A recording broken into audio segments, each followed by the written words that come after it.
CLASS stands for Cosmology Large Angular Scale Surveyor. And this is a picture of the CLASS telescope at our high site in the Atacama Desert in northern Chile. So CLASS is brought to you by publicly funded science. It's funded by the National Science Foundation, which means you. So our big question is that we're trying to answer with CLASS is, how did it all begin? How did the universe begin? And the leading theory is called inflation. So inflation posits that all of this in the very early universe, all these seeds of structure that out of which the universe formed, these guys started really small. And in fact, the entire observable universe fit within the size of an atom. And what inflation says is that from that tiny little space grew all that we see in the early universe. What was happening is in this tiny little space, there were what we call quantum fluctuations. Quantum mechanics tells us that on small scales, on subatomic scales, energy is percolating. You have these small fluctuations, and they're just there. They've been observed, you can't get away from them. And so what physicists and astronomers have posited is that in the very early universe, these tiny fluctuations through inflation were blown up to cosmological scales that we see. And as wild as that sounds, it actually explains a ton. There are many different lines of evidence on which this theory is supported. So what are we doing with CLASS? We've measured this. With CLASS, what we're doing is we're studying something else that comes from inflation. So let's back up to that subatomic size. So the universe is a subatomic size. Not only is the energy percolating early in the universe, this is at small enough scales and high enough energies that space-time itself is percolating. There's waves in space-time traveling around, stretching and squishing space itself. And these microscopic stretching and squishings of space-time also get exploded by inflation. So you get a big, wavy space-time background. This is what we're looking for with CLASS. We're looking for universe-sized gravitational waves from inflation. This not only is going to tell us a lot about inflation, if we can find these waves, it also connects that quantum mechanics, those fluctuations, with gravity.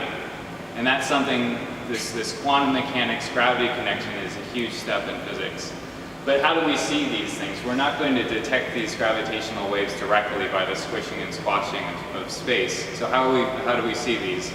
The key signature left by these gravitational waves in the early universe is a special property of light. It imprints so-called polarization in that cosmic microwave background. So these lines represent the so-called polarization of light.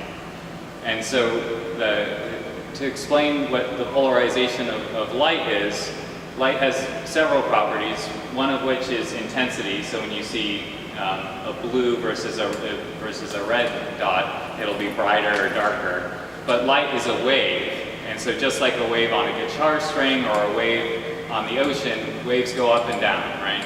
And that direction, up and down, is the polarization. It picks out a direction. And so we're looking for the up and down direction of the electromagnetic waves from the early universe, which would bear evidence for these primordial gravitational waves. So this is the first demo I want to do is a little bit about polarization. So what you can do is you can hold this up to the screen and rotate it, and it picks out, you can see the screen disappears in one rotation, right? In one direction, you're not blocking it, you're letting the light through, but then you rotate it and you can block that light. Okay, so what you're looking at here is the polarizer that we use on our telescopes. So this gold wire, this gold film on the front, it is gold. It's gold-plated tungsten wires. There's very fine wires, sort of wires not much wider than a hair's width, and they're strung vertically here, very close. Again, not very much further apart than a hair's width. And there's basically, and so we string these on here, and this reflects polarization in one direction but not the other, just like your polarizing films. But this is kind of a feat of engineering. There's 5 kilometers of wire in the 60 centimeter aperture, and this is under tons of pressure. This is our lens for our microwave telescope, and it's not a very good lens in the optical. Right? You can see me? And but it's actually made out of cutting board plastic, high density polyethylene.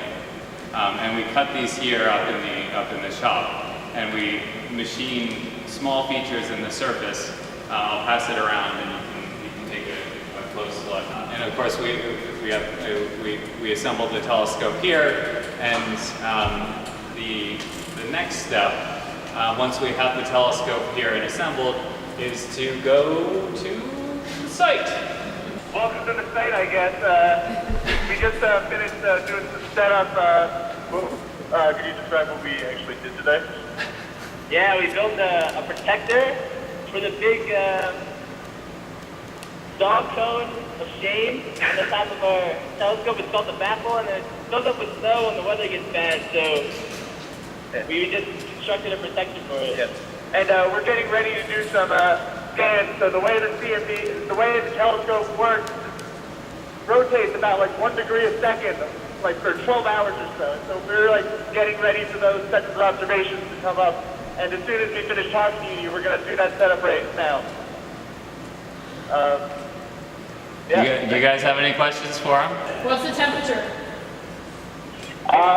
It's about -5 degrees Celsius. Yeah, it's close to like 20, 15 degrees or so Fahrenheit. It's a little windy too. Yeah. How long do you guys have to stay? Today? Just like, how long have you been? Ask Toby. On the best days, we don't stay too long because to maximize the time that we're scanning. If everything is working all right, we're coming up here and then we're letting the telescope scan, and then we're up here for a few hours. But other times, if something needs to be fixed or we need to make some adjustments or we're building in the new telescope, we could be here for a whole day, like 8-9 hours.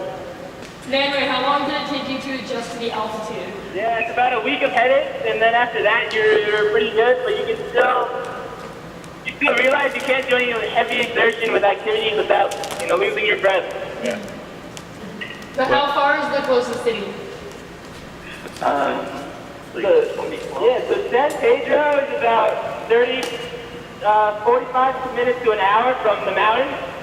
And then from San Pedro, San Pedro doesn't really have supermarkets, they have mini markets. So we drive to Calama, which is another hour away, and that place has your classic supermarket. Yeah. Something that resembles Costco or something like that. Yeah. It's very civilized. We have a microwave oven up here that we use when we're not observing. Thanks so much, guys. Thank you. Yeah, okay.